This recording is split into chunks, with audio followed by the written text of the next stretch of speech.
बहुत लंबा, विस्तृत ड्रामेटिक संस्करण। बप्पा। आज पहली बार मुझे ये एहसास हो रहा है कि जिंदगी किसी भी मोड़ पर इंसान को कितना अकेला कर सकती है। एक औरत होने के नाते मैं प्रेग्नेंट हूँ, और आप जानते हैं मेरे दिल में कितनी घबराहट है। मैं आपका नाम लेती हूँ, आपसे शक्ति मांगती हूँ, लेकिन समझ नहीं आता कि मेरी परीक्षा आखिर कब खत्म होगी। कभी ऐसा लगता है कि खुशियां बस एक कदम दूर हैं, और अगले ही पल लगता है कि सारी दुनिया मुझसे छिन रही है। पता नहीं मेरा ये नन्हा बच्चा इस दुनिया में आएगा भी या नहीं। कैसी लीला है आपकी, बाबा? क्यों इतनी चुनौतियां, क्यों इतने दर्द? इसी दर्द के बीच मन्नत की जिंदगी में आता है एक तूफान, एक हादसा जो उसकी पूरी दुनिया बदल देता है। उस दिन सड़क पर अचानक हुए उस एक्सीडेंट ने सबको डरा दिया। तेज आवाज, बिखरे हुए सामान, टूटे हुए शीशे, हर कोई यह सोच रहा था कि आज शायद मन्नत नहीं बचेगी। भीड़ जमा हो गई थी, लोग चिल्ला रहे थे, एम्बुलेंस की आवाज दूर से सुनाई दे रही थी, और जमीन पर गिरी मन्नत की सांसें टूटती सी लग रही थीं। लेकिन किस्मत ने जैसे कहा हो, नहीं, अभी मन्नत की कहानी बाकी है।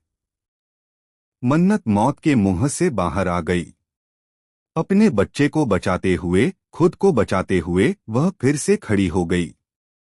लेकिन इस हादसे ने उसके अंदर की दुनिया पूरी तरह हिला दी।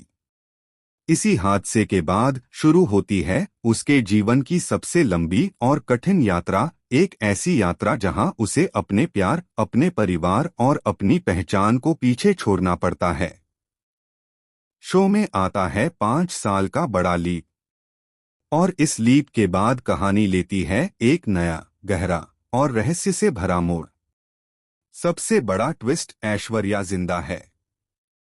जिसे सबने मर हुआ माना था, वह असल में जिंदा है। कहानी की शुरुआत में जो गोली चली थी, वह असली गोली नहीं थी। धैर्य की बंदूक में रखी असली गोली को बदल दिया गया था। इसलिए जब धैर्य ने ऐश्वर्या पर गोली चलाई, तो हर कोई सोच बैठा कि वह मर चुकी है। लेकिन सच इससे बिल्कुल अलग था। ऐश्वर्या को गोली लगी, वह गिरी, लेकिन उसकी धड़कनें कभी बंद नहीं हुईं।